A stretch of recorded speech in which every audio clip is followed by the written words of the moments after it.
Y bueno, en principio, bienvenidos a todos. Muchas gracias por vuestra presencia. Esta es una conferencia que hacemos mensualmente en la rama Esperia de Madrid de la Sociedad Teosófica Española y os damos muchísimas gracias por estar presentes, por participar. Y bueno, la idea es un poco, damos una conferencia, una presentación, en este caso me corresponde a mí, y luego pasamos a hacer una serie de preguntas o aportes que podáis hacer los participantes, ¿eh? Os voy a pedir en principio que podáis, que cerréis los micrófonos mientras hacemos la parte de presentación y después cuando ya pasamos a las preguntas los podréis abrir, para que no haya ruidos que interfieran. Bueno, primero me voy a presentar, creo que todos me conocéis, pero bueno, soy Carlos Pérez Menéndez, soy el presidente de la rama Esperia. eh, Me inicié en la teosofía en Argentina en el año 1973, que me hice miembro, o sea que en ese entonces era joven, tenía pelo y todo, y tuve la gran fortuna de conocer a la teosofía desde muy joven, tenía 19 años, y eso evidentemente marcó profundamente mi vida y aunque tuve mi vida profesional, que ahora estoy retirado, pero me he dedicado a la informática y tuve una vida profesional muy activa. Luego nos vinimos a España con mi familia y aquí estamos y seguimos nuestra labor teosófica, profesional y teosófica y ya os digo, ahora estoy retirado, pero mi afición por la ciencia y la informática siempre han estado ahí presentes, ¿no? De tal manera que, bueno, para hoy voy a compartir la pantalla. Para hoy tenemos esta presentación. Vamos a... Ahí está. ¿Veis la pantalla? Sí. Sí, se Bueno, ve súper bien. vale, Gracias. Sí, gracias. sí, se ve. Bueno, pues entonces la conferencia que tenemos para hoy es el tema para hoy es la gran ilusión de nuestra percepción de la realidad. Y entonces sin más voy a pasar a tratar el tema para no extendernos demasiado. Bueno, en primer lugar, sabemos que hay limitaciones de los sentidos. Nuestros sentidos tienen limitaciones, en la gama de impresiones a las que son sensibles, en la frecuencia, etcétera. Por ejemplo, los sonidos que podemos percibir con nuestros oídos solamente van desde el rango de 20 Hz, de 20 ciclos por segundo, hasta 20.000, más o menos. Siempre hay variaciones de una persona a otra. Eh, También, o sea, los sonidos que están por encima de eso no los percibimos y los que están por debajo tampoco. En la vista tenemos lo mismo. El ojo humano solamente es sensible a longitudes de onda que van desde los 750 nanómetros, que es lo que es el rojo, ¿eh? Hasta los 380 nanómetros, que es el violeta, como se ve por aquí. Y lo que está por encima del violeta es el rango de ultravioleta y frecuencias superiores que no podemos ver y no podemos percibir, y lo que está por debajo del rojo son los infrarrojos e inclusive ondas electromagnéticas de radio de distinto tipo que tampoco podemos percibir. Los otros sentidos, el olfato, la vista, el olfato, el gusto, el tacto, también tienen limitaciones. No podemos percibir todos los olores posibles ni todos los gustos posibles. Bueno, hay una medida, si nos referimos a lo que es el espacio, tenemos el ser humano en promedio mide 1,7 metros. Algunos medimos menos, otros miden más, etcétera. Pero claro, nosotros somos conscientes, de lo que está dentro más o menos de esas medidas, de lo que es demasiado grande no nos damos cuenta. Por ejemplo, para comparar, fijaos que el diámetro de nuestra galaxia, de la Vía Láctea, es aproximadamente 9,5 por 10 elevado a la 20 metros. Que esto 10 elevado a la 20 quiere decir 9,5 poseído por un 10 con 20 ceros, con lo cual, bueno, para tener una idea, esto se nos va, estas medidas ya son, digamos, lo mismo que si nos dicen si son 20 o 30 o 40, nos da igual, ¿no?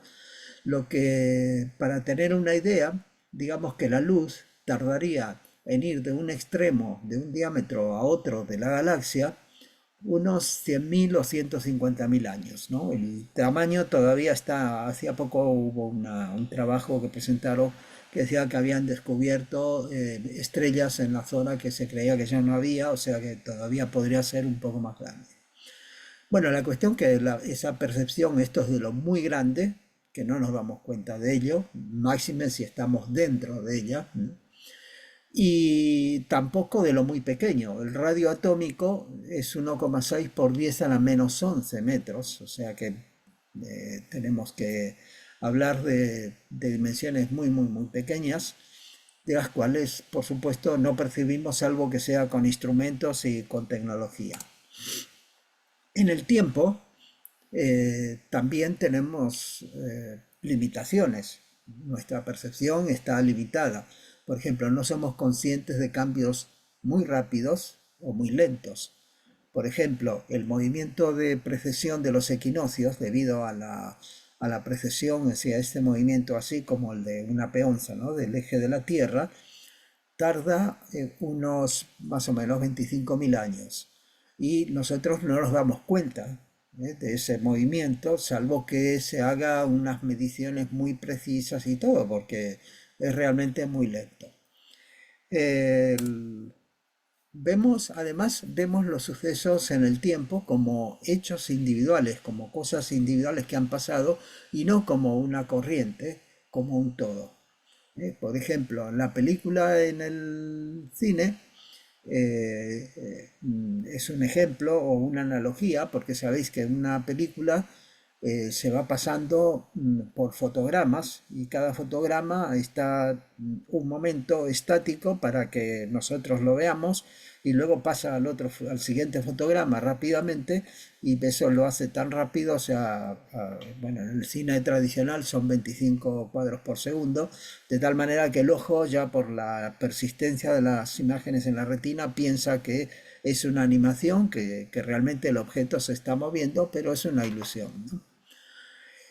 Y bueno, lo que pasa es que vemos estos sucesos de manera fragmentada en la realidad, especialmente cuando son más lentos, y no nos damos cuenta de la relación de causa y efecto que hay entre uno y otro.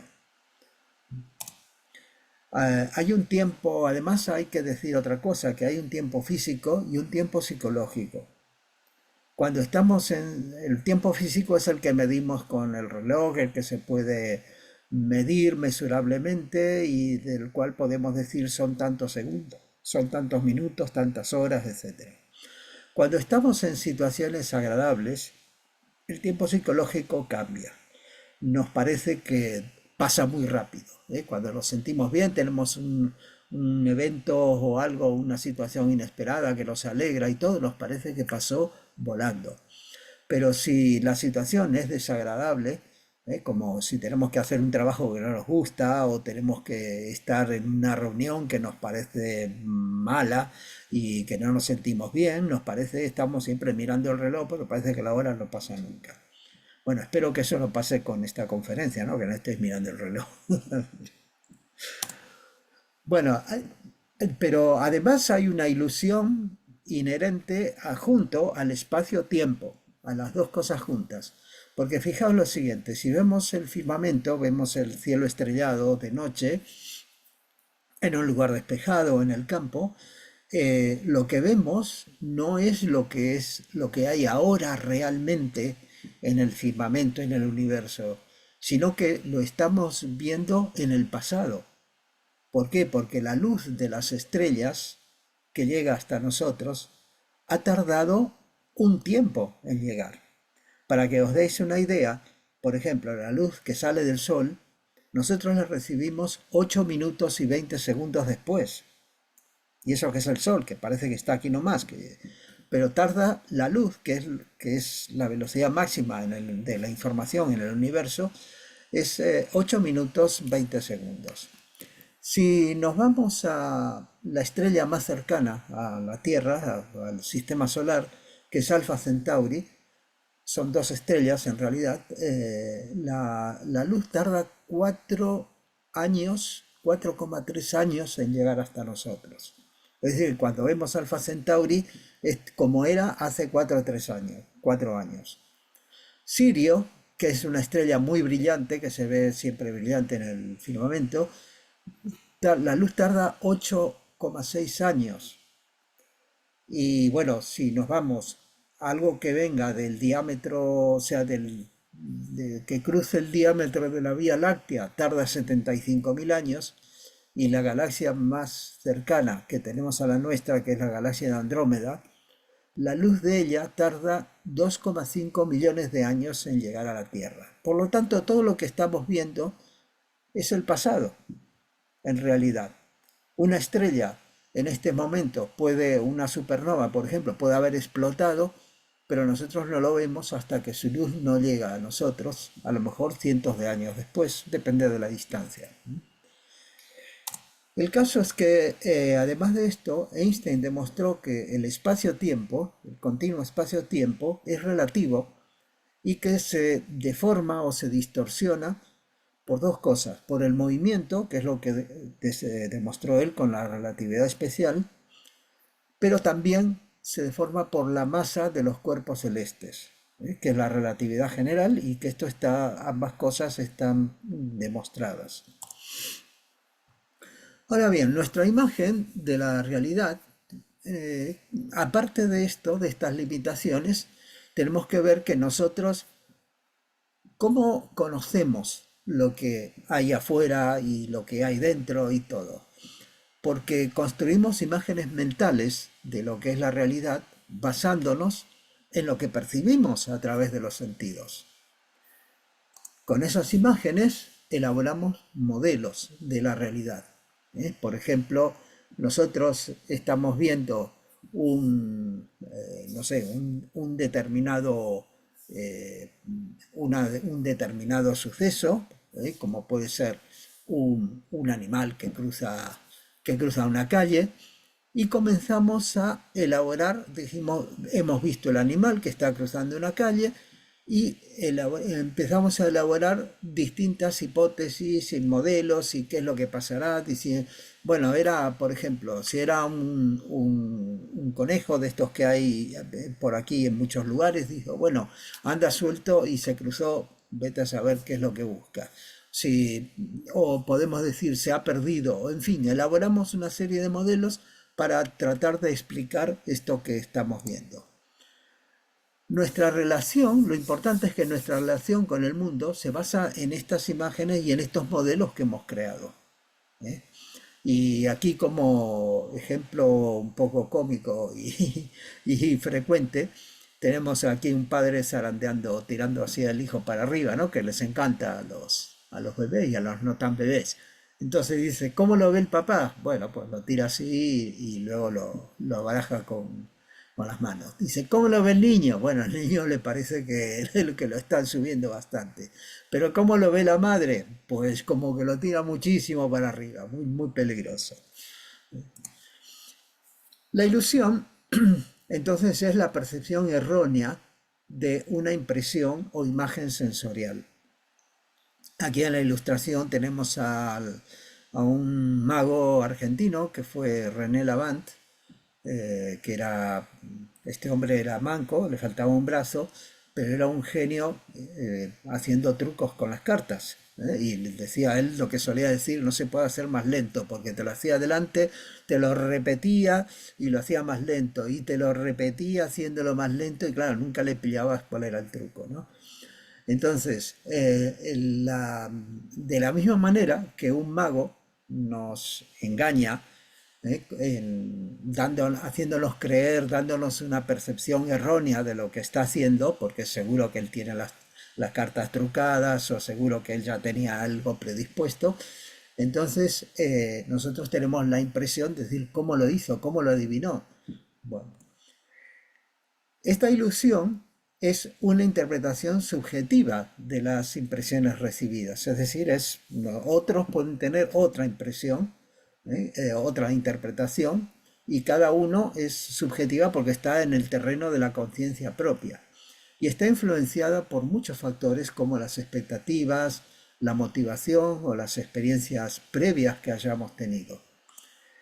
Las ilusiones que son causadas de esta manera por nuestra mente pasan inadvertidas, no nos damos cuenta, porque muchas veces pensamos que lo que estamos suponiendo, lo que estamos viendo, lo que interpretamos es la realidad, pero muchas veces se ajusta más o menos a la realidad, pero muchas veces es una ilusión y está muy equivocada. ¿O no os ha pasado? Nuestra imagen de la realidad no es enteramente falsa, ¿eh? Pero es ilusoria. En el caso del mago, digamos, las cartas existen, pero la ilusión está en que realmente a lo mejor no son las cartas como una baraja común como nosotros pensamos. Es un engaño de la mente y nosotros vamos y pagamos para que nos engañen en este caso. Pero es un engaño consciente, ¿eh? Pero en el caso del engaño de la mente no nos damos cuenta. El, Hay una palabra en sánscrito que significa, que se llama, que es maya, que significa ilusión. Y es un concepto que proviene del hinduismo, que literalmente significa no es, lo que no es. Maya es una ilusión en el mismo sentido que el juego del mago, es decir, es un engaño. En inglés sería delusion, es una cosa que no es una... La palabra ilusión en español tiene dos significados, ¿no? Una es esto, que es algo ilusorio, es algo que no es así, y otra cosa es cuando uno está ilusionado con un viaje, con una expectativa que tiene, pero no es esta acepción, sino que es la acepción del primero, del engaño, de ilusión. Bueno, Maya es esto. Dicen las filosofías de la India, y tanto de la Vedanta como de la Sankhya, etcétera, que toda la manifestación es Maya. La Vedanta inclusive dice la existencia de la dualidad es maya, de la dualidad espíritu, materia, de todas las cosas duales que veamos es maya, es ilusoria, porque solo hay una realidad, dicen ellos. No implica, maya no implica irrealidad de lo fenoménico, de lo observado, sino un error de la mente. Lo fenoménico, o sea, lo que vemos, en lo que acontece y en lo que percibimos, oculta lo esencial. Y por eso se le dice que es el velo de Maya. Es como un velo que está delante nuestro y que no nos permite ver correctamente lo que es la realidad. Hay un ejemplo clásico en la literatura de la India, en los Vedas especialmente, que es el de la soga y una serpiente. Imaginaos que entra una persona, y esto lo tenéis que imaginar en un territorio tropical o como la India, entra en un recinto, en un galpón, y bueno, se encuentra con algo enrollado, que está en penumbra, se encuentra con algo enrollado y cree que es una serpiente. Si es una serpiente, inmediatamente puede aparecer ¿qué? Un temor. Si la persona es temerosa de la serpiente, dice, bueno, hay una serpiente aquí, dice, mejor me voy yo. Pero por ahí enciende la luz y se da cuenta de que lo que hay enrollado es una soga. Entonces fijaos que el miedo generado por una imagen, por una interpretación ilusoria de lo que hay, desaparece cuando se ve la realidad, cuando se ve correctamente lo que es. Ilusión no es igual a irreal, es decir, no quiere decir que no exista. Y es muy importante entender el mecanismo de la ilusión. Si vamos por una carretera Y cuando en esos días de verano, que hace mucho calor, nos parece ver agua, como se ve en la foto, es porque estamos interpretando erróneamente la causa por la cual vemos el cielo reflejado. Nosotros vemos el cielo reflejado y pensamos, hay una reflexión, hay agua. Pero la reflexión en realidad se produce, como lo muestra el dibujo se produce por la refracción de la luz por el aire caliente, por las capas de aire muy caliente. Cuando el asfalto está muy caliente, provoca que la luz se refracte por la temperatura del aire y que al final veamos como un reflejo, y eso nos parece justamente que es agua, pero no es agua. La mente, entonces, lo que hace, ¿qué es lo que pasa en este caso? La mente hace suposiciones basadas en experiencias previas. Otras veces hemos visto la carretera con agua y nos parece que ahora hay agua, pero no es así. Por lo tanto, hacemos una interpretación equívoca de lo que es la realidad de lo que está pasando. También hay una ilusión de lo que es la estabilidad. Es decir, ¿esto en qué consiste? Bueno, que el universo siempre está cambiante, la realidad siempre está cambiante, está en constante transformación. Heráclito de Éfeso, uno de los célebres filósofos presocráticos, decía, no podemos bañarnos dos veces en el mismo río, porque ni el río es el mismo, porque el agua se ha transformado, ha pasado, ha cambiado el cauce, ha cambiado la altura, el caudal, etcétera, pero también la persona ha cambiado. Ni el río es el mismo, ni nosotros somos los mismos, de alguna manera. Era para Heráclito la máxima preferida de él era todo fluye, todo está en constante transformación y cambio. La impermanencia es una de las tres marcas de la existencia en la filosofía del budismo.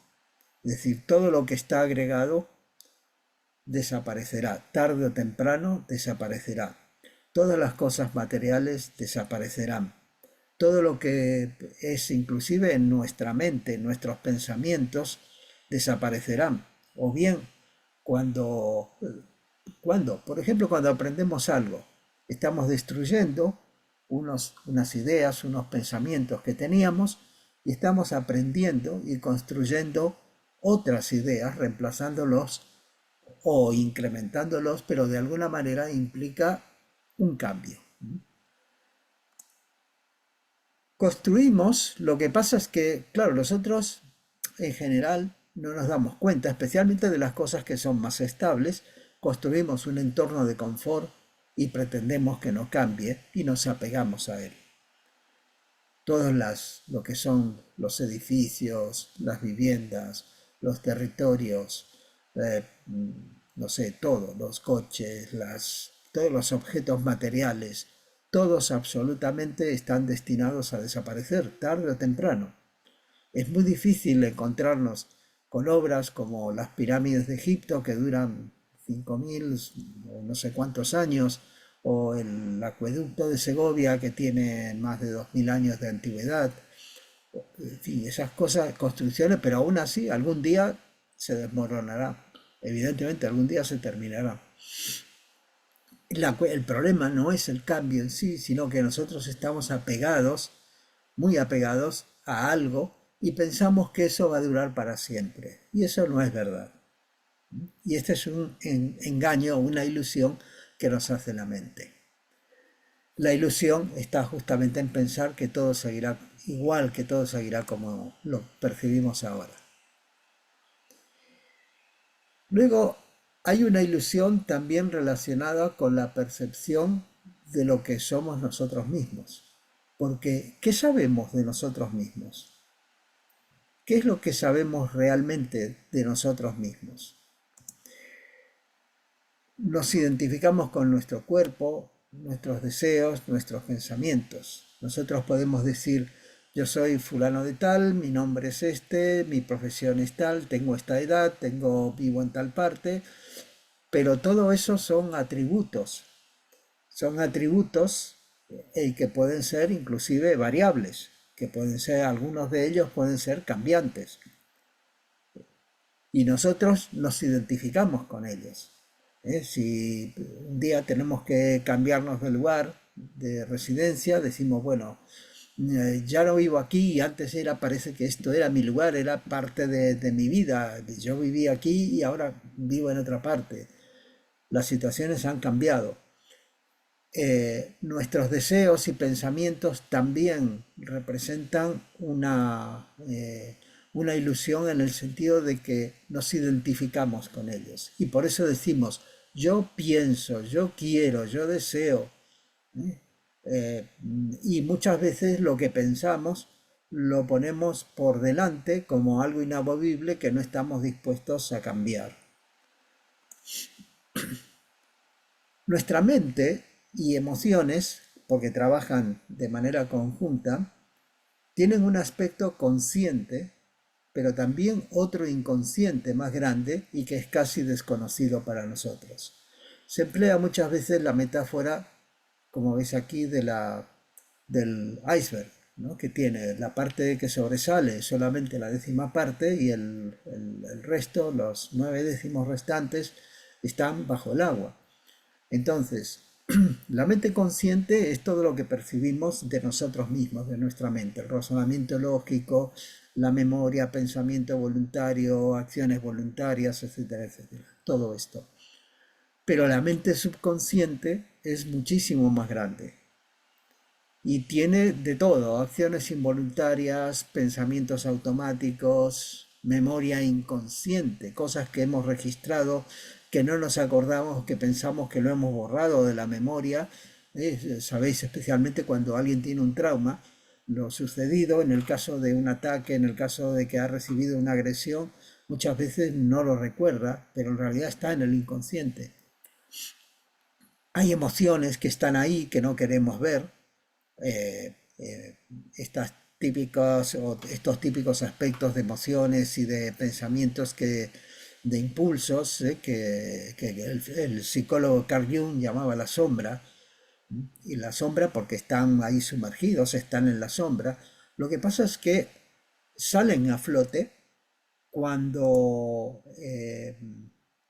afloran muchas veces cuando menos lo esperamos, ante un imprevisto, ante una situación. Nosotros, por ejemplo, podemos decir, soy una persona muy pacífica, muy amable y todo, pero alguien nos incomoda, nos insulta o nos hace sentir mal por algún motivo y sale de nosotros una reacción violenta que va hacia él y nos ponemos a gritar y nos ponemos a decir de todo.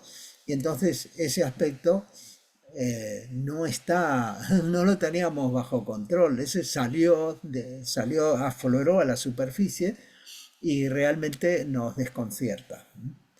A veces percibimos o tenemos cierta idea de que está por ahí. Dice, si pasa esto,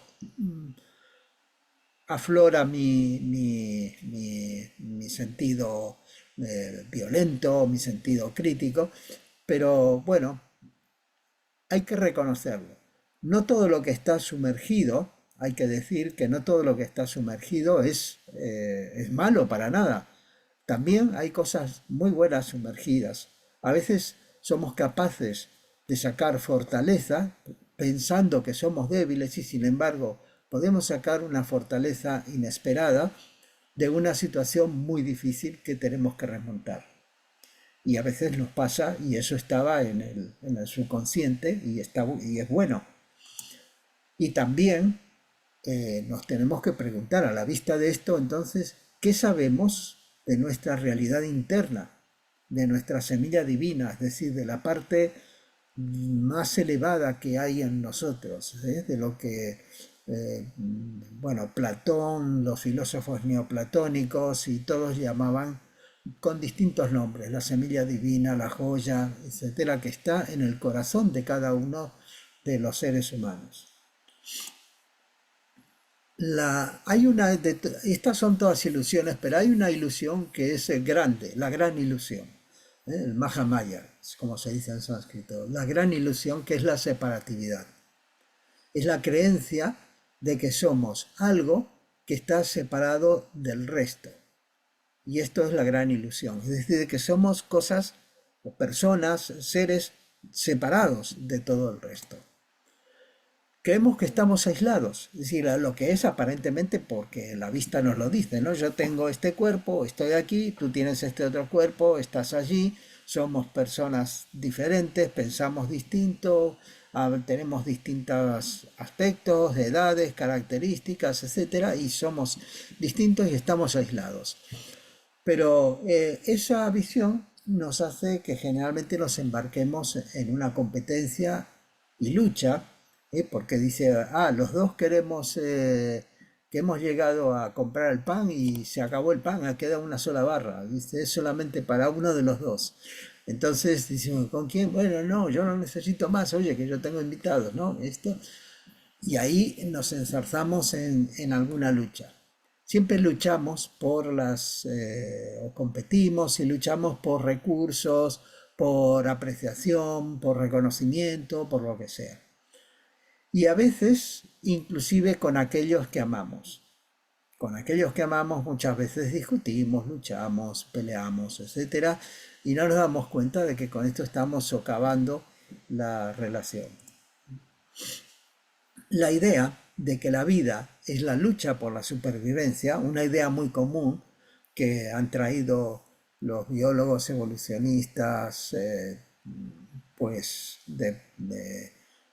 especialmente los neodarwinistas, ¿no? Que centran toda la evolución en las mutaciones aleatorias desde el punto de vista biológico, mutaciones aleatorias y luego la supervivencia del más apto, creen que hay una lucha. Pero también ha habido biólogos que han demostrado y demuestran que la cooperación es una parte clave en la evolución y que realmente no es solo lucha por la supervivencia, sino que hay cooperación tanto en el ser humano, en el reino humano, como en el reino animal también. En las redes sociales está lleno de ejemplos de animalitos que se quieren mucho entre sí, inclusive de distintas especies, alguno que rescata a otro. Es decir, hay cosas que son realmente notables y que nos dicen que no todo es lucha por la supervivencia y matarnos entre nosotros, sino que al contrario, generalmente la evolución se produce por avances significativos que se dan por la cooperación, la comprensión mutua, el entendimiento y la ayuda. Sin embargo, si nos vamos a la ciencia, y ahora ya dejando la biología, pero si nos vamos a la ciencia nos presenta un panorama algo distinto. Y aquí os voy a machacar un poquito con la física, que es una rama predilecta de la ciencia. He estudiado física cuando estaba en Argentina, tuve mis años en la licenciatura y bueno, en la física habéis oído hablar de la física cuántica. La, la teoría más avanzada, la parte más avanzada, la rama más avanzada de la física cuántica es la teoría de los campos cuánticos, que nos dice que los constituyentes, no os voy a castigar con esto, ¿no? Pero dice, básicamente me interesa la idea esta, dice, los constituyentes fundamentales del mundo físico no son partículas elementales, el electrón, el quark up, el quark down, el neutrino, etcétera. Hay 12 de esas partículas. No son las partículas elementales, sino unos campos que todo lo permean. Es decir, unos campos que se distribuyen por todo el espacio. Y estos campos, hay un campo cuántico por cada clase de partícula. Es decir, hay un campo para el electrón, pero no que un electrón tiene un campo, como veíamos, por ejemplo, en electricidad, ¿no? O en electromagnetismo. Dice, este electrón tiene un campo electromagnético.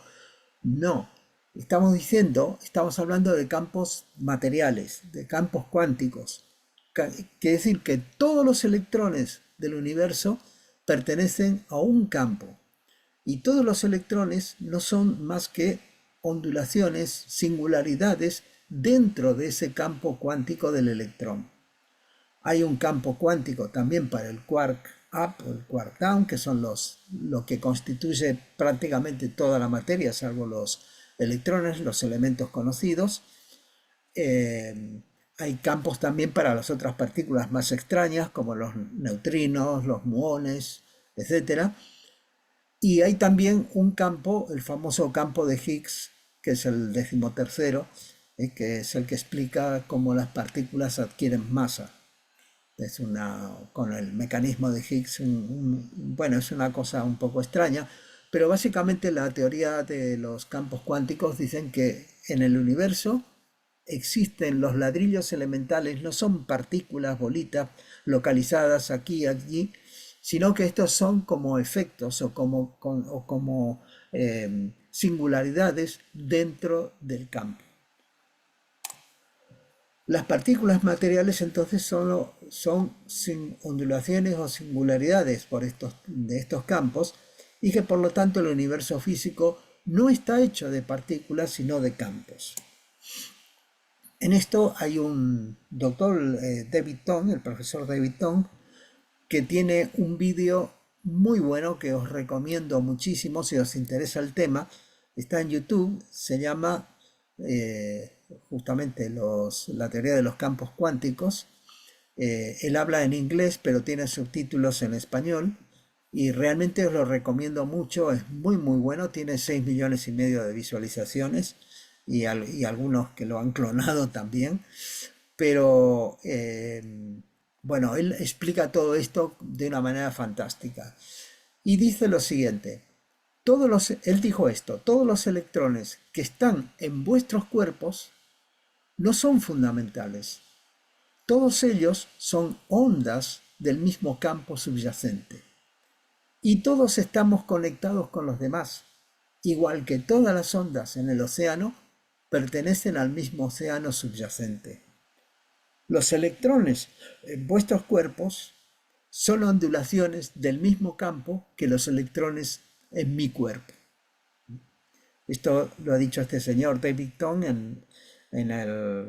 está en el canal del Royal Institute de Cambridge, del Reino Unido.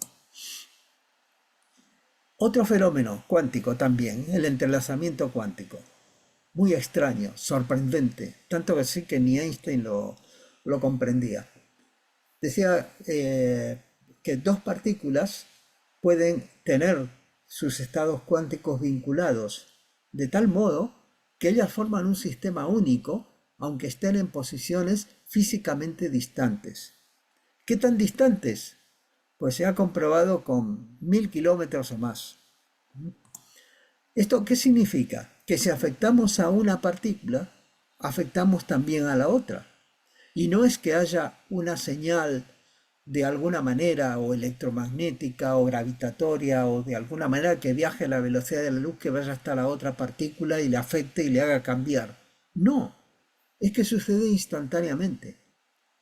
Y esto, que parece muy extraño, muy muy extraño, para nuestra percepción corriente, fue comprobado en 1982 por este señor, por un físico francés, Alain Aspect, y esto confirma, por lo cual le dieron el premio Nobel, junto con otras dos personas en 2022, el premio Nobel de Física, y confirma el concepto de no localidad de los fenómenos físicos. ¿Qué quiere decir esto?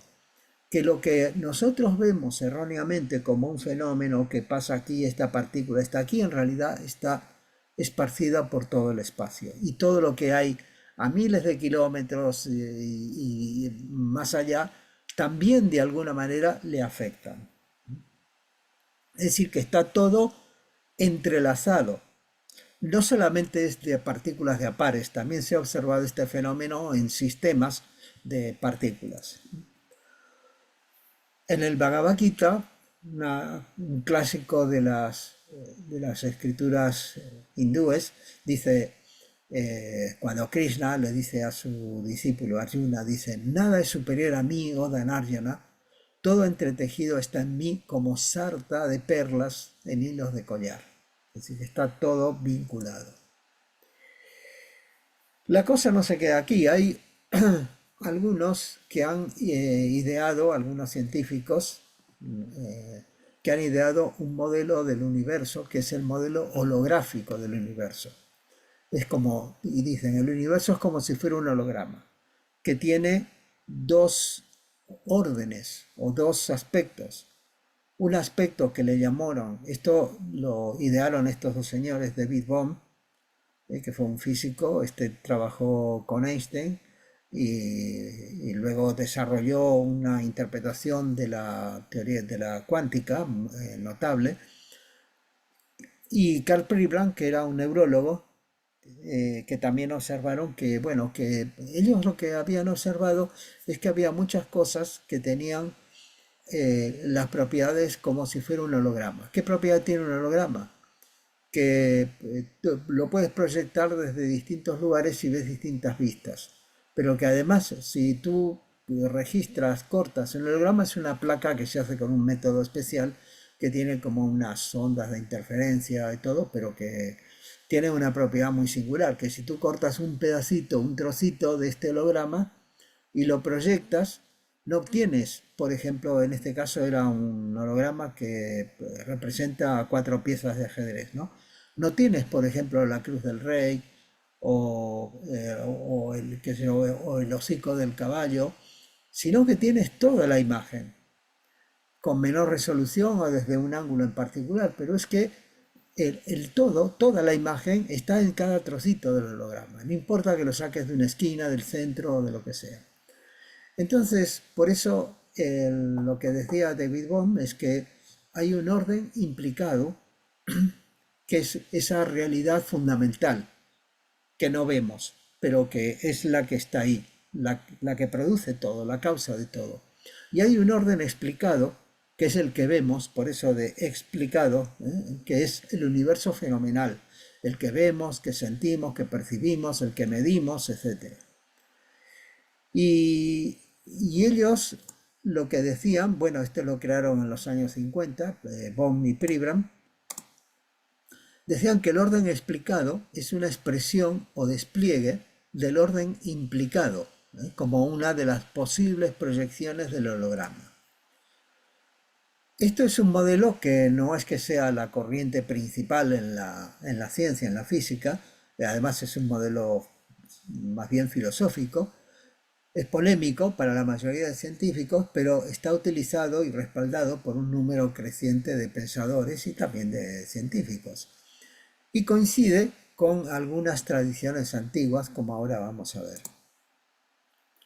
En la casa, los campos cuánticos y el modelo holográfico se relacionan con una antigua idea del hinduismo y del budismo que se llama akasha, que a veces, bueno, lo podéis encontrar inclusive también sin la H, akasha, aunque también era conocida como aether, aunque no era exactamente lo mismo, pero similar, conocido por éter por los griegos antiguos. Los griegos también decían que había algo que lo englobaba todo. Ellos no tenían el concepto de campo, pero hablaban de una sustancia, de una realidad que estaba por ahí, que lo englobaba todo. Akasha es el sustrato material de la manifestación del universo. Es como un campo dinámico. Hoy podemos utilizar el modelo o la metáfora del campo, que es lo que se parece más a la idea de la casa, en el cual todo, absolutamente todo se registra. Todo, cuando digo todo, me refiero a todo lo que sea físico, toda acción, todo pensamiento, todo sentimiento, etcétera. Cualquier movimiento, cualquier cambio, perturbación o acción que hay en cualquier plano, en cualquier dimensión de la naturaleza, se registra ahí. Y esto además sirve de causa para establecer las condiciones o de los fenómenos que van a seguir, que sería su proyección. Todo está relacionado por el akasha. El akasha se correspondería claramente con el orden implicado del modelo holográfico del universo. Otro modelo, otra metáfora también, la red de Indra, una leyenda de la cosmología hindú, de los Puranas, de aproximadamente 1000 años antes de Cristo, que dice que es una metáfora usada para indicar la naturaleza del universo, porque donde el todo está en cada parte. ¿Qué decían? Decían que el dios Indra que estaba en el monte Meru de la India, residía allí, tenía una red muy extraña, que se extendía en todas direcciones. Es una red de cuerdas de seda que se expande al infinito en todas las direcciones y que en cada intersección de los hilos de la red contiene una perla o un cristal, algunos lo decían de una manera, otros de otro, de gran brillo, que refleja sobre sí cada una de las otras perlas de la red, y así sucesivamente como espejos al infinito. Esto claramente es otra metáfora del modelo holográfico o de la casa. El todo está contenido en cada parte. Como decía el dicho hermético, como es arriba, así es abajo. Como es en lo grande, así es en lo individual y en lo pequeño. Bueno, ahora salimos de la física, nos metemos un poco en la botánica. El bosque, supongamos que vamos a un bosque, nos encanta ir al bosque, ver los árboles que crecen, cómo son sus ramas, su follaje, y bueno, pero hay algo más que eso. En el suelo, bajo la superficie, hay una increíble red de comunicaciones que se establece gracias a una simbiosis entre las raíces de los árboles y los hongos. Los hongos, esos que a veces vemos que salen a la superficie como setas, como champiñones o como eh, rebollones o los que sean, pues son, la seta es solamente el órgano de reproducción del hongo, el que lanza las esporas para tratar de esparcirlas y reproducirse. Pero lo que es el hongo está bajo tierra. Y el hongo tiene algo muy curioso que son esto que está aquí dibujado como en amarillo, como líneas, que son los micorrizos o micorrizas, que son filamentos que se pueden extender kilómetros y kilómetros de distancia y que comunican las raíces de un árbol con las de otra. Esta doctora canadiense, la doctora Susan Simard, demostró que las micorrizas, estos filamentos de los hongos, conectan las raíces de los árboles entre sí y transportan sustancias como carbono o nitrógeno. El nitrógeno es muy importante para el árbol, carbono también, o sea, sirven de transporte de sustancias, pero también información. Ahí se sabe que, por ejemplo, si una parte del bosque está siendo agredida por una plaga, entonces esos árboles informan de alguna manera al resto de árboles del bosque que están teniendo esa agresión, y los otros árboles lo que hacen es defenderse con un cambio químico, aumentan su acidez bastante rápidamente para evitar que la plaga se llegue todo el bosque. Eh, el aporte también de sustancias, el árbol, no se sabe cómo, pero el árbol puede hasta discriminar a qué árboles les da. Supongamos que es un bosque de abetos y en los abetos, bueno, pues los habrá de de distintos orígenes, o sea, de distintos linajes, ¿no? Que provienen de distintas semillas y todo. Pues de alguna manera, que no se sabe bien, el árbol puede discriminar que él le da nutrientes a los que son hijos suyos. Y no se sabe cómo lo hacen, pero él se ha visto, pues todo esto es con experimentos cuidadosos, con poniendo o inyectando carbono radiactivo de distintos tipos, carbono 16, 14, que se van degradando, no sé cuánto. O sea, son experimentos científicos, ¿no? Que demuestran esto. Se han encontrado, no se sabe bien la explicación, cómo es el mecanismo, pero el árbol puede discriminar a los que son, y gracias entre el árbol y las micorrizas, pueden discriminar a los que son árboles de su misma especie, y hay especies que inclusive son afines, es decir, que él le puede dar nutrientes a otros árboles de otras especies, pero que son afines con él. E inclusive aumentar la cantidad de nutrientes que le da a los que son hijos suyos. Bueno, lo que dijo la conclusión de la doctora esta de Suzanne Simard es que el bosque es una red de individuos que comparten, formando una verdadera red social, como hacemos nosotros, más o menos. Entonces, la unidad y la separatividad. Dice, somos capaces, pregunta, somos capaces de ver la vida una, todo esto que la ciencia nos está dando indicios de distintas maneras y lo que nos dicen las filosofías antiguas, lo que ha proclamado Blavatsky en la Doctrina Secreta, en toda la obra de la Teosofía. ¿Somos capaces de ver la vida una detrás de esta diversidad? Es difícil, pero somos capaces. ¿Estamos más centrados en lo que nos diferencia o en lo que nos une? Somos muy propensos a encontrar siempre las diferencias en sí, pero este está bien, pero me gusta, pero esto, ¿por qué tenemos estas diferencias? Y a veces esas diferencias que son mínimas hacen que nos olvidemos de aquello que tenemos en común y que realmente nos une. La vida moderna y la publicidad intentan que nos sintamos diferentes, separados del resto, potenciando la estructura del yo personal y egoísta, que fragmenta, divide y es lo que al final nos llega a producir conflictos de competencia, de envidia, de agresiones, etcétera, etcétera. ¿Podemos liberarnos de tantos prejuicios adquiridos en nuestra vida? ¿Podemos hacerlo? Bueno, aquí voy a recurrir a un concepto de este monje budista vietnamita, Thich Nhat Hanh, que bueno, murió hace poco, en 2022. Él era vietnamita, pero tenía su ashram en Francia. Y él ideó una palabra muy interesante. Él llamó interser. ¿Qué es el interser? Una palabra que está compuesta de dos partes, de interrelación, y ser, del ser, del concepto. O sea, es como un ser interrelacionado.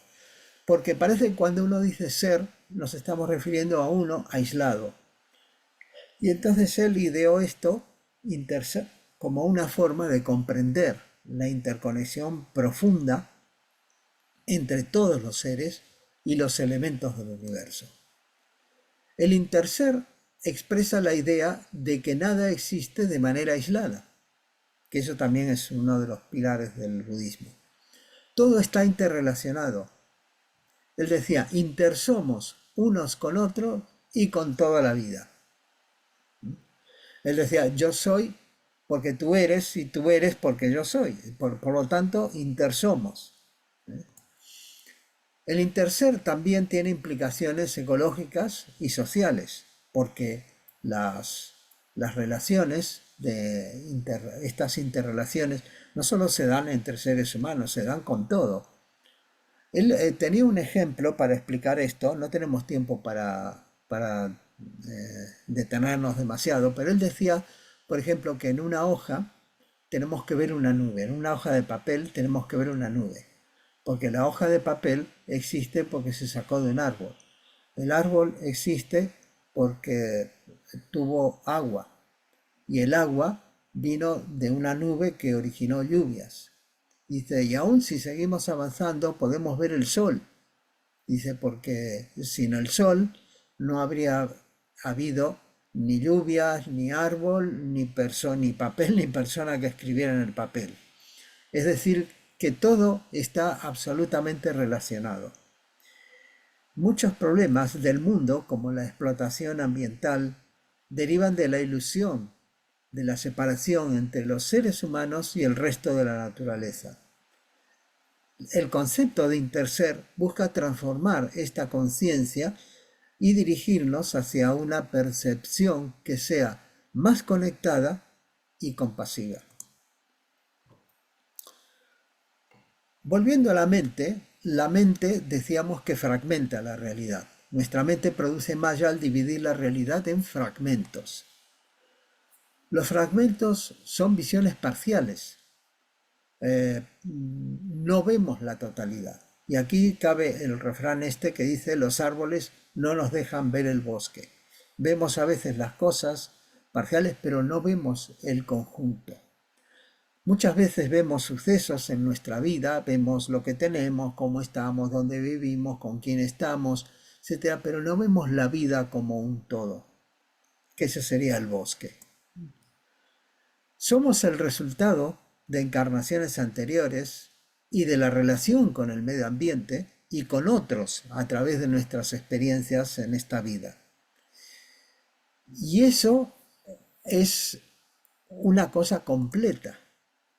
Pensamos y actuamos, sin embargo, como roles, como hijos, como esposos, como padres, amigos o empleadores o empleados. Pero somos seres integrales. No podemos separar estos roles. La vida no tiene compartimentos estancos. Entonces, cuanto más fragmentemos, más nos vamos a alejar de la visión conjunta, del interser, de la visión completa. La mente fragmentada es el origen de lo que es el egoísmo y los conflictos. El sentido del yo, porque voy fragmentando y yo soy el hijo, yo soy el marido, yo soy el padre, etcétera, es lo que nos provoca este sentimiento egoísta y los conflictos. Los grandes problemas del mundo tienen su causa raíz en el ser humano, porque nos creemos separados. La ilusión del yo separado es la que produce esa actitud egoísta, que es responsable de los conflictos tanto en el género humano como en el medio ambiente, como hoy sabemos perfectamente. Pero pregunta, ¿qué sabemos realmente de los seres que se relacionan con nosotros? Nosotros vivimos, tenemos amigos, tenemos esposos, hijos, hermanos, compañeros, etcétera, inclusive los empleados a los que les vamos a comprar el pan, las verduras, lo que sea. Proyectamos, ¿qué sabemos realmente de ellos? Generalmente poco, porque proyectamos en ellos nuestros propios condicionamientos, deseos, miedos y experiencias. Una visión holística, completa, integral del mundo y de nosotros nos permite una relación más profunda y real con todo lo que existe. ¿Y cómo vencer esa ilusión? Primero, estar atentos. No dejarnos llevar solamente por la costumbre, por el hábito. Estar atentos. Procurar ser conscientes de las circunstancias, de los seres que nos rodean y de nosotros mismos. Muchas veces un compañero de trabajo no es simplemente alguien que tiene que hacer una tarea o que nos pide ayuda o que nosotros tenemos que ayudar en su tarea, sino que es también una persona, es alguien que está allí y que tiene sus necesidades, sus aspiraciones. Mucha gente, a veces, los buenos gestores de recursos humanos saben que los empleados no son solamente personas que han puesto para hacer una tarea determinada, que la han aprendido a hacer y la están haciendo, sino que además son personas que tienen sus aspiraciones, de carrera profesional, que pueden tener una trayectoria, que pueden escalar en la empresa, que pueden a lo mejor no están conformes con esa tarea o con ese departamento y pasar a otro. Es decir, y todo así. También nosotros tenemos familiares y todo, pero ¿qué sabemos de ellos? ¿Comprendemos realmente sus aspiraciones, su lucha, sus miedos, sus problemas? Todo ello es realmente un desafío, porque necesitamos desaprender. Este es un concepto importante que Blavatsky lo decía, Krishnamurti también lo decía muchas veces. Necesitamos desaprender. Hemos aprendido muchas cosas por la educación, por las experiencias y todo, pero si queremos descubrir realmente la verdad, si queremos vencer las ilusiones de nuestra mente, tenemos que desaprender, hacernos preguntas y pensar que eso que hemos comprendido así puede estar equivocado, puede ser irreal totalmente, puede estar totalmente equivocado, o puede estar en lo cierto, pero ser solamente una parte. Y nosotros queremos profundizar y comprender algo más. La conciencia que no es separada, es decir, que es integral, que tiene su origen en un principio del ser humano que en la teosofía y en muchas tradiciones orientales se denomina Buddhi. Buddhi, que no es Buda, sino, aunque tiene la raíz Bud, que significa luz, iluminación, y lo del Gautama el Buda significa el iluminado, Gautama el iluminado, pero Buddhi, eso existe en cada ser humano. Existe dentro de cada uno de nosotros. Es la joya, es el corazón que tenemos en cada uno de nosotros, porque es la luz de la conciencia. Se lo compara siempre con la luz, pues de la misma manera que si nosotros, imaginad que vamos a una habitación que está a oscuras, abrimos la puerta y no sabemos lo que hay, y comenzamos a palpar a tientas, ¿no? Con la mano, desde encontramos, aquí hay una silla, aquí hay una mesa, aquí hay, no sé, una pizarra o un banco, y vamos conociendo de a poco, secuencialmente.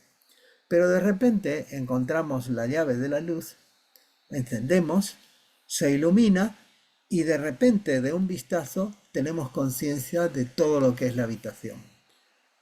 Buddhi opera de esa manera. Buddhi es intuición. Lo que pasa es que la palabra intuición no siempre lo refleja realmente, porque en el lenguaje coloquial, en el lenguaje común, intuición puede ser cualquier cosa, desde una corazonada, compro este número de la lotería porque me da bien, me tengo la intuición de que este puede salir, o de que va a terminar en 6, lo que sea. Pero esa no es. Intuición son esos impulsos internos verdaderamente profundos que nos arrojan luz, muchas veces que se pueden representar o como una sugerencia o como un chispazo cuando la mente está tranquila, no cuando está agitada ni está preocupada por un problema, reciclando y dando vueltas alrededor de él, sino cuando logramos tranquilizar esa mente. Buddhi puede reflejarse, puede darnos una idea, porque hay una comprensión a un nivel interno que no se ha podido manifestar todavía en la mente. Y nosotros la dejamos tranquila y puede manifestar, puede llegar a manifestarse. Puede que no pase nada, pero si no la dejamos tranquila, seguro que no se manifiesta. Es una condición, no es una garantía de éxito, pero es una condición. Por otra parte, a veces se puede manifestar a través de los sueños. Ha habido muchos casos, no tenemos tiempo para citarlos, pero ha habido muchos casos de inventos, descubrimientos, etcétera, que surgieron cuando la persona, el inventor, el investigador, estaba muy preocupado en cómo resolver este problema y no sabía cómo. Se fue a dormir y tuvo un sueño que le dio la idea, un sueño simbólico que, bueno, hubo muchos casos. El caso de Singer, del ingeniero Singer, de la máquina de coser, bueno, hubo muchos. Entonces Buddhi es la luz de la conciencia, es unión, porque en Buddhi es el reino de la unidad, es donde somos conscientes, donde podemos ser conscientes de la unión de todas las cosas, de la vida una. Es sabiduría y es amor. Cuando la conciencia se expresa a Buddhi, podemos darnos cuenta de la unidad de toda la vida y podemos comenzar percibiendo el interser, la conexión entre todas las cosas con nosotros mismos. Es difícil darse cuenta de que toda la vida es una. Dice, bueno, pero esto solamente lo han logrado a lo mejor pocas personas o requiere un esfuerzo, o mejor, más que un esfuerzo, es una preparación. Pero sí es más fácil, como paso previo, darnos cuenta de que todo está interconectado, porque eso está ahí. No, no es, hay muchos indicios y basta que nosotros pensemos en ello, elaboremos y cómo todos dependemos una cosa de la otra. Nosotros dependemos de las plantas, de los árboles para poder respirar. Los árboles dependen de nosotros, del dióxido de carbono que expiramos para poder crecer, capturarlo y crecer y formarse y respirar. Y todo así. Entonces, resumiendo, y con esto ya terminamos, nuestra percepción está limitada por los sentidos y por nuestra medida en el espacio y tiempo. Construimos imágenes mentales y modelos de la realidad que son ilusorios, están equivocados, son maya. Creemos que las cosas son estables. Tenemos una percepción ilusoria de nosotros mismos, pero la gran ilusión es la separatividad, la ilusión de la separatividad, la creencia de que somos separados del resto. Sin embargo, la ciencia nos muestra que todo está relacionado. La mente fragmenta la realidad, pero la idea del interser, esta que inventó Thich Nhat Hanh, nos ayuda a comprender esa interdependencia.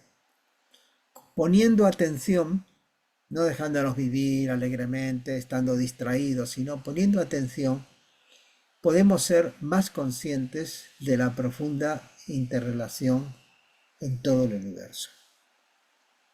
Y con esto termino y ahora voy a dejar de compartir para veros a todos y si queréis podéis hacer preguntas.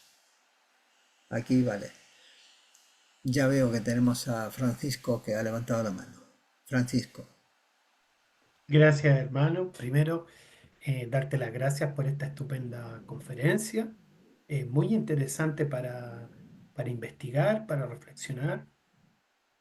Y mi pregunta para ti es la siguiente, que yo por ahí leyendo un libro relacionado con la filosofía hindú, el autor nos decía en el libro cómo uno puede estar seguro de las ideas que uno a veces tiene.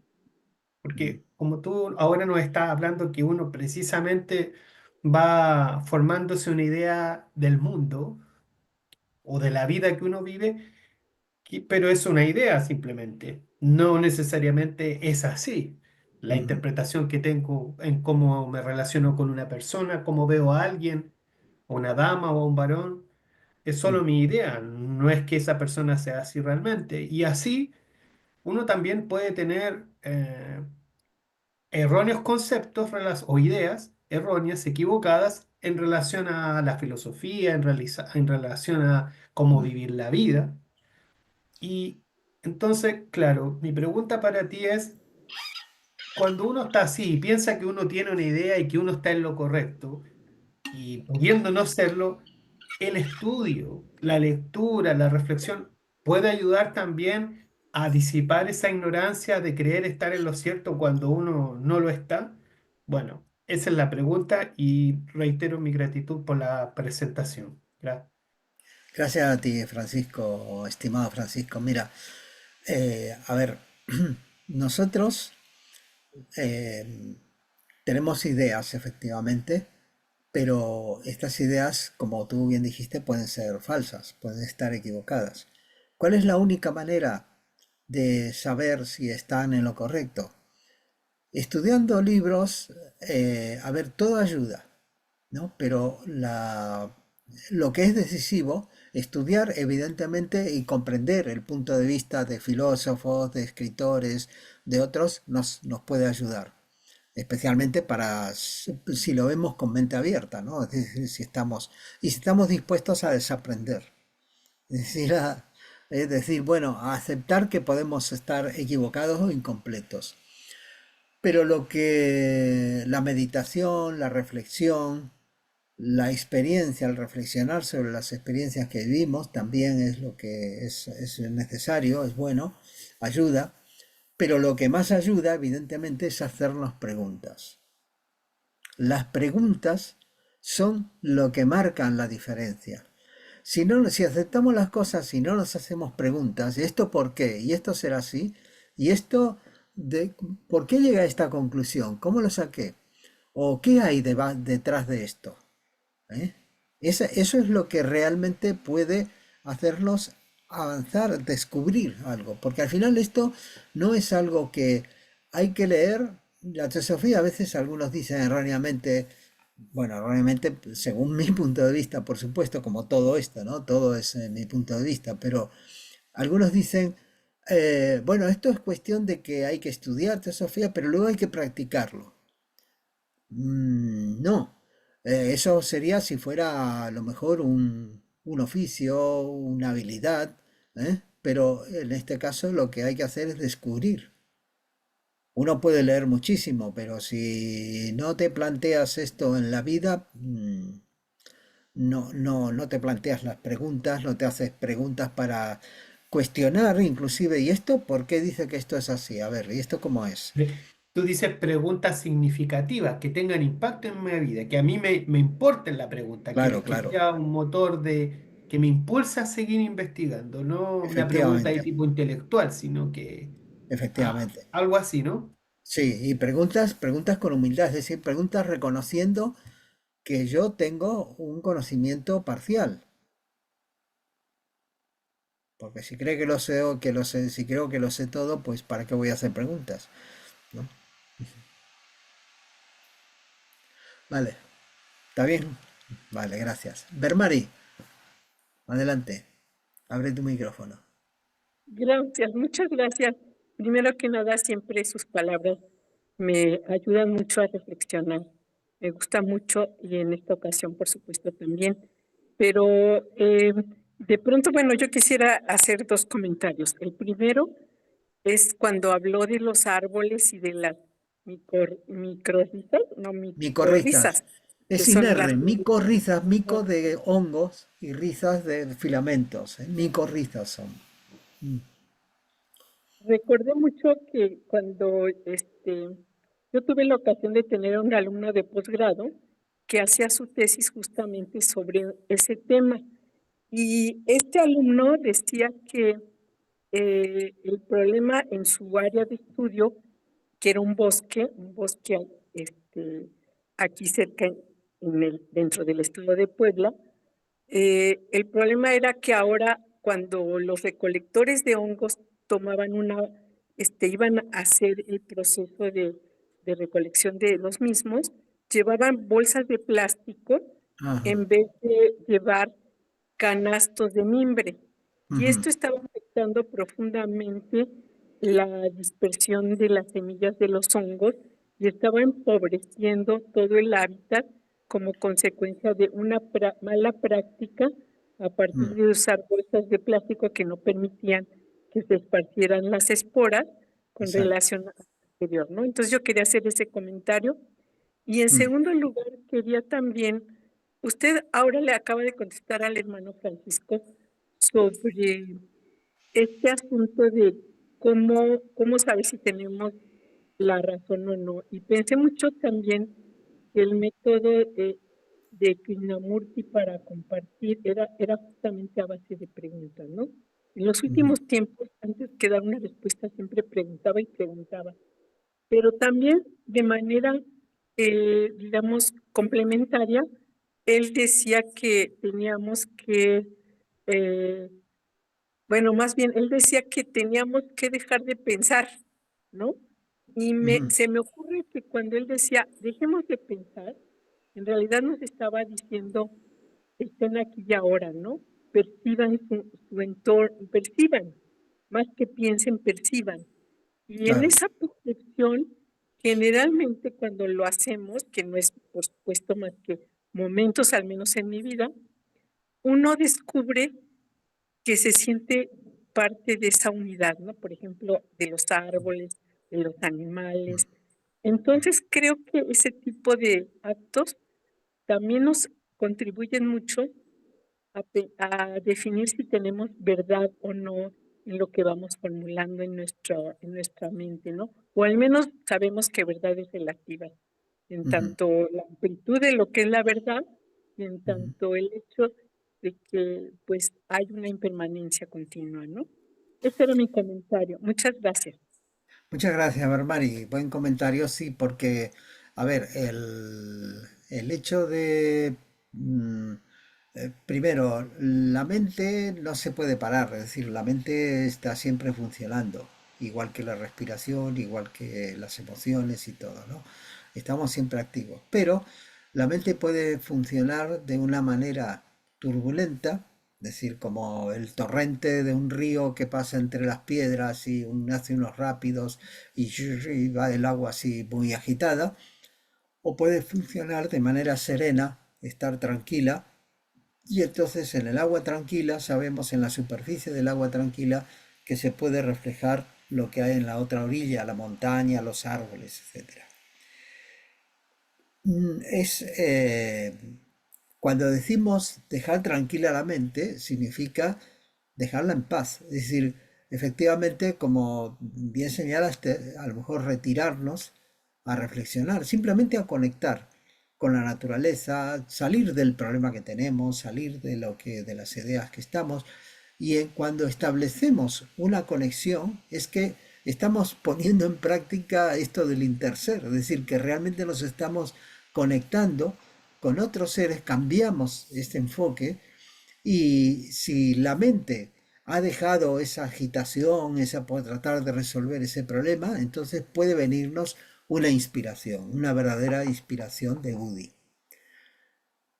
Podemos ver cosas que no veíamos, inclusive algo que encontramos aparentemente de manera circunstancial, de manera aparentemente casual, nos da la idea, porque eso no es una casualidad, sino que es lo que Jung llamó sincronicidad.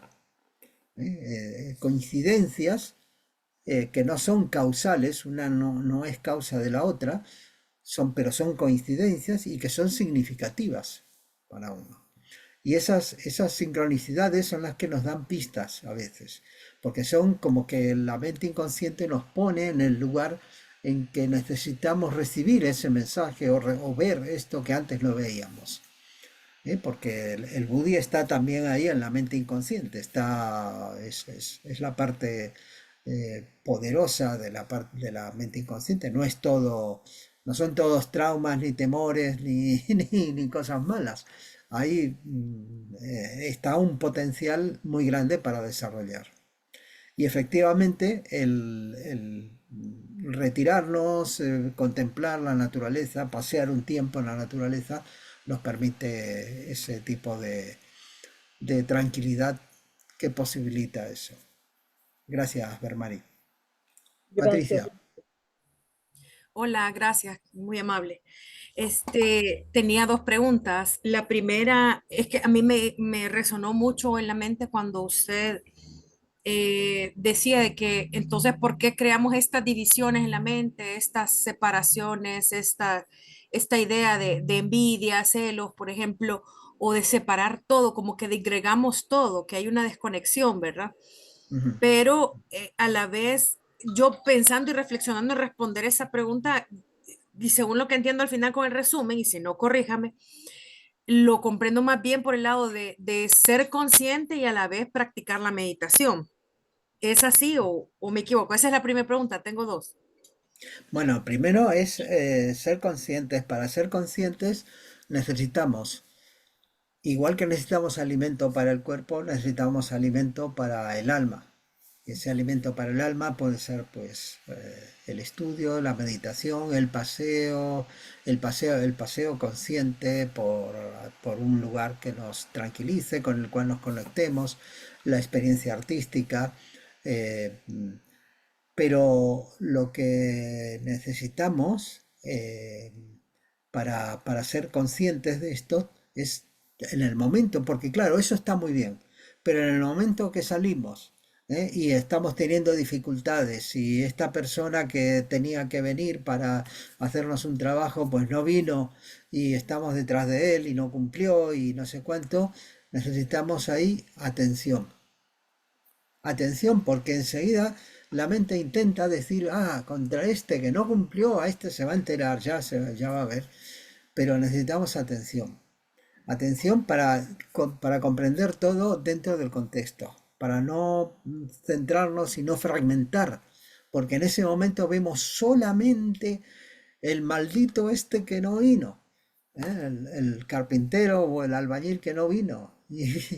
Y ese, pero no, pero tenemos que verlo desde una manera más global. A lo mejor si no vino y no es un cumplidor, pues nos ahorra un disgusto y tenemos que buscar a otro. ¿Eh? ¿Entiendes? No sé si me entiendes. La segunda. Sí, sí, la segunda pregunta era, usted explicó un poco de cómo es la intuición. Me gustaría si me podría ampliar un poquito porque lamentablemente en ese momento me distrajeron porque estoy en oficina y casa al Mm, mismo tiempo. Entonces ahorita ya estoy aislada de oficina, pero sí me gustaría que me aclarara un poquito eso y disculpe si no pude oír, pero tuve la interrupción porque sí tengo mucha manifestación de intuición y quiero ver cómo la relaciono con lo que usted me va a mencionar. vale. Por favor. Es que el término intuición es un término bastante genérico que utilizamos en el lenguaje común para señalar varias cosas que pueden ir desde una corazonada, como se dice a veces, tengo la impresión que va a salir este número en la lotería, ¿no? Por ejemplo. O puede ser simplemente una cuestión de simpatía o de gusto o de lo que sea que al final, porque ojo que en la toma de decisiones, cuando tenemos que tomar decisiones, antiguamente se creía que tomábamos las decisiones con la mente, es decir, que evaluamos, decimos, tengo que comprar un coche o tengo que elegir un vestido, tengo que elegir esto o tengo que elegir una carrera y que lo hacemos conscientemente, racionalmente y tal. Ahora se sabe que la mayoría de las decisiones las tomamos con las emociones, porque al final es tan complicado a veces el trabajo mental de ver los pros y los contras de esta decisión o de esta otra en contrario, que finalmente vamos por aquello que nos parece, que nos gusta, que sentimos que tengo que ir por aquí y ese gusto puede ser simplemente una atracción por experiencias vividas, por la educación, por la familia o lo que sea, pero también puede ser efectivamente una intuición, una verdadera intuición, algo que viene de Buddhi. Por eso nosotros preferimos hablar del principio Buddhi en el ser humano, que es parte de la parte, eh, digamos, eterna o permanente del ser humano. No la que muere cuando dejamos el cuerpo físico, sino la que está ahí, que luego volverá a encarnar al cabo de un cierto tiempo. Nosotros, este Buddhi es intuición, es percepción de la realidad. ¿Y cómo podemos saber que realmente influyó, que esto? Es difícil darse cuenta en el momento presente, en el momento que lo tienes, si es una intuición verdadera o es un deseo que estaba por ahí en el subconsciente que dice voy a ir por aquí porque hay un deseo que a mí me interesa hacer esto. Pero lo vemos generalmente mirando nuestra vida hacia atrás a la distancia. Decisiones que hemos tomado, ¿cómo han sido? Decisiones que hemos tomado, decir, bueno, en esta época yo decidí esto, ¿cómo marcó mi vida? Ah, fíjate, pues acerté o no acerté. Esto es realmente cuando podemos ver la influencia del ser interno. El Buddhi es un aspecto del ser interno, que tienen el Atma Buddhi y el Mana superior, la mente superior, la individualidad. Entonces, eso es difícil darse cuenta y nadie te puede decir desde afuera, solamente tienes que estar atenta y estar, pues, perceptiva, receptiva. Exactamente eso yo decir, porque mi proceso es tan rápido, pero tan rápido que a veces me quedo, bueno, ¿fue mi intuición o fue mi mente consciente, despierta, que es muy alcanzativa y perspicaz y audaz, la que me hizo hacer esto? Digo yo, aunque hay momentos cuando estoy tranquila que sí logro identificar cuando es intuición, o por ejemplo en los sueños, tengo mucha revelación en sueños. Ahora bien, esto ha aumentado más, no lo voy a negar, ya traía esto, pero aumentó más porque practicó Kundalini y el Kundalini lo elevó aún más, ¿verdad? No, no sé si conoce un poquito de esa práctica yógica. Sí, lo que pasa es que, a ver, vamos a ver, manejar energías o tratar de despertar energías que no controlamos realmente puede llegar a ser peligroso.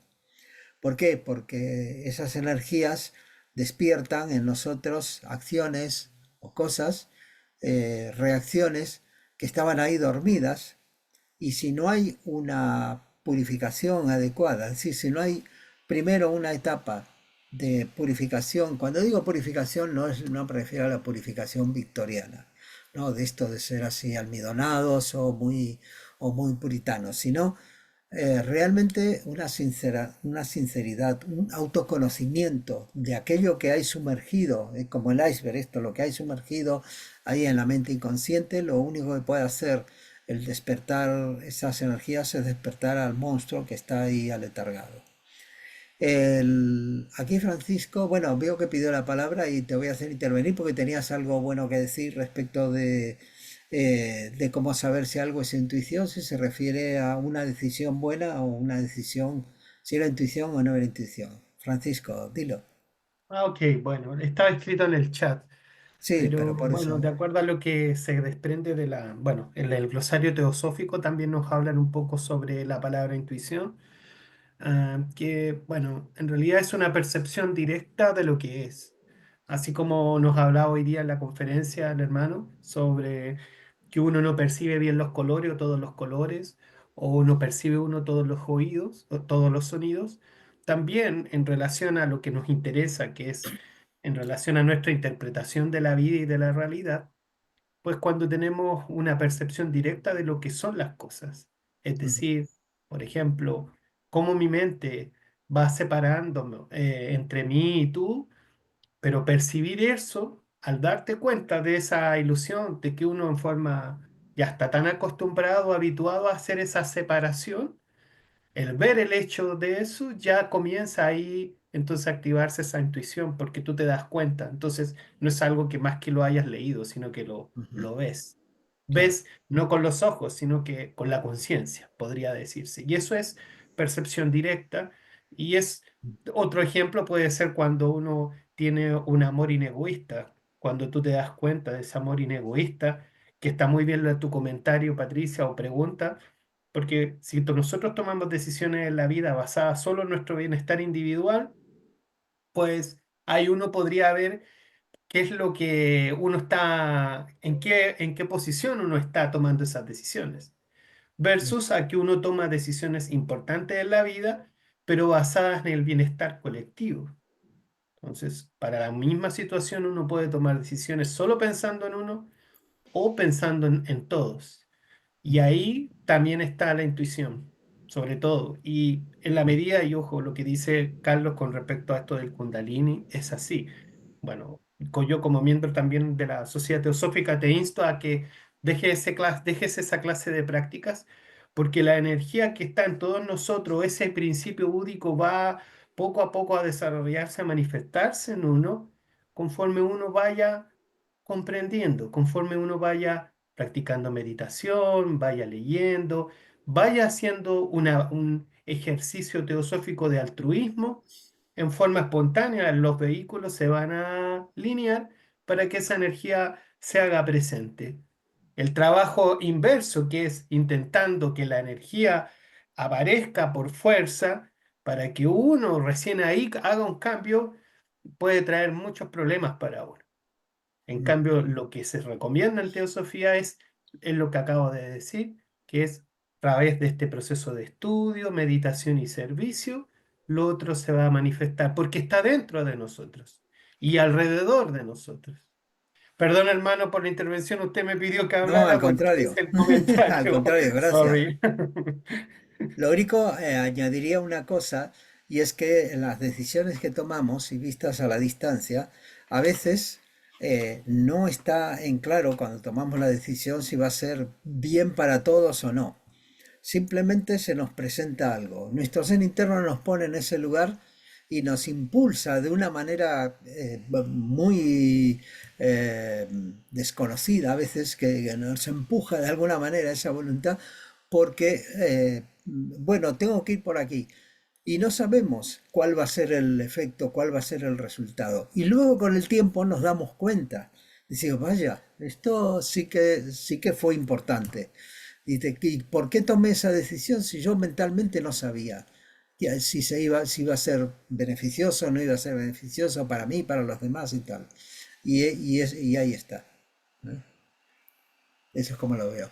Galaxy, ¿quién es? Yanni, por favor, adelante. Que tienes la mano levantada. Gracias, Francisco. Y gracias, Patricia. Buenas tardes, respetuosos saludos desde San Salvador, en El Salvador.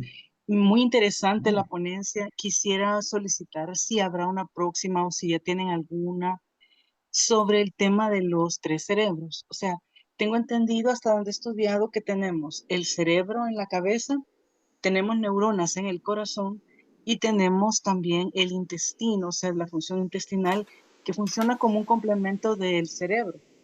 Entonces, muy interesante el tema de la intuición. ¿Cómo lo relacionaríamos o cómo pudiéramos saber, primero, algunos consejos como para limpiar los tres cerebros, ¿no? Ujú, Luego, cómo pudiéramos saber de dónde están viniendo esa energía que llamaríamos intuición?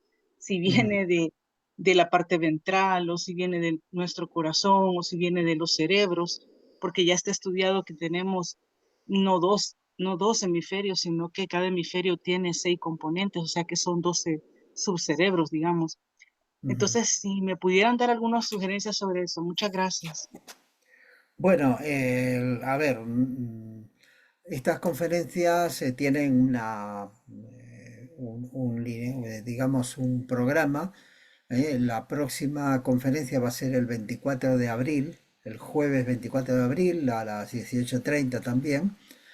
Eh, Ojo que en Europa el domingo vamos a cambiar la hora, es a las 18:30 hora de España. Y en esta ocasión, la ponente, la conferencista va a ser Carmen César, que está aquí presente, y cuyo título va a ser Reflexiones teosóficas sobre la mente. Con lo cual yo no sé si ella va a tocar esto, pero lo que te puedo decir así a bote pronto, bueno, que sí, que efectivamente, primero, si hablamos de la inteligencia, que es algo diferente al cerebro, es algo que va más allá del cerebro. El cerebro es un instrumento de la inteligencia, pero no es el único. Y hay cosas que prueban que la mente, inclusive la memoria, no está restringida solamente al cerebro, sino que hay otros elementos. En teosofía estudiamos lo que es los principios de la mente que persisten después de la muerte, por ejemplo. Hay experiencias también experiencias cercanas a la muerte de CMs, de gente que ha estado en ese trance, que estaba con electroencefalograma plano, con paro cardíaco porque lo estaban operando, le estaban haciendo algo, o estaba en una situación de peligro, lo estaban intentando recuperar, y que sin embargo ha tenido percepciones no solamente de la sala de operaciones, sino también de lo que pasaba en otras habitaciones del hospital. Entonces, eso no fue el cerebro, eso no fueron ni los sentidos, ni el cerebro, ni esto, sino que ha habido algo más allá. El- en el ser humano existen varios instrumentos de esa inteligencia. Hay una inteligencia, por supuesto, la más conocida y la fundamental es la del cerebro. Pero luego los distintos órganos también tienen una inteligencia. También realizan su función como una entidad, como un conjunto. Aunque no podamos de manera voluntaria acceder a esa inteligencia, pero si el sistema simpático, por ejemplo, hicieran que nos olvidáramos de respirar, pues estábamos muertos, o el corazón se parara, pues estaríamos muertos. Pero también hay una especie de inteligencia, como dices tú, en los intestinos, en el sistema digestivo, porque ahí tenemos aproximadamente más de 1 kilo de bacterias, sin las cuales no podemos vivir. Y estas bacterias, en conjunto, también tienen su inteligencia, también actúan como una comunidad, también, digamos, expulsan a las bacterias que no son afines, también procuran mantenerse, hacer su trabajo, sí, por su propio beneficio, pero que nos beneficia a nosotros. Entonces hay una simbiosis y hay muchos elementos que tienen esto. Dicho esto, también hay una inteligencia en las células. porque cada célula es impresionante. Cada célula, a ver, nosotros tenemos en nuestro cuerpo aproximadamente 400 veces más células que estrellas hay en nuestra galaxia. 400 veces más células en nuestro cuerpo que estrellas hay en nuestra galaxia. Es impresionante. Y cada célula tiene una organización fabulosa. Dice que a medida que uno se va metiendo y que va estudiando un poco cómo funciona, te vas diciendo, pero ¿cómo es posible que esto funcione organizadamente, sincronizadamente? Hay una inteligencia celular. Blavatsky lo decía, en aquella época que no se sabía casi nada de la célula, ni del ADN, ni de los genes. Decía ella que hay una inteligencia incipiente, pero la célula funciona como un organismo. Hoy en día el doctor, y justamente un chileno, el doctor Maturana, creo que era, decía que hablando de la teoría de sistemas y todo esto, que cualquier sistema, que puede ser una célula, un microorganismo o cualquier cosa, ¿no es cierto? Un organismo completo, toda interacción con el medio ambiente es un proceso cognitivo. ¿Por qué? Porque toda reacción al medio ambiente, suponiendo que el medio ambiente ahora me es adverso, necesito más humedad, me traslado, o necesito acidificarme un poco más, me traslado, necesito aumentar el oxígeno que absorbo, cambio un poco la permeabilidad de mi membrana, etcétera. Cualquier proceso de esos es un proceso cognitivo, porque es una reacción, un proceso cognitivo muy simple, pero es un proceso cognitivo al fin, lo cual significa que en todo sistema hay una inteligencia. Nosotros en teosofía hablamos de la inteligencia universal de Mahat, la inteligencia que está distribuida absolutamente en todo. No es un ser inteligente que está por ahí arriba, que dice, a ver, esto hay que hacerlo así, así, sino que es la inteligencia que está en cada parte, del cual nosotros, nuestra propia inteligencia, somos parte. Somos parte de ello. Y estamos inventando a cada rato, porque esto no estamos ejecutando un libreto, estamos descubriendo, inventando, y esto hace que progrese todo. Entonces, dicho esto, también hay que decir que a veces hay escritos o vídeos por YouTube y todo que exageran un poco la inteligencia del corazón, la inteligencia del intestino y todo esto porque decir, bueno, el cerebro del intestino no son cerebros realmente, ¿no? Pero son tejidos. En los árboles también, en el sistema del bosque también hay una inteligencia. Sí, bueno, más o menos. No sé si aclaré un poco o la lié más, pero eh, Gianni, no sé si contesté a tu pregunta o... Bueno, bueno chicos, pues estamos ya para cerrar. Les agradezco a todos vuestra presencia, las preguntas, las intervenciones.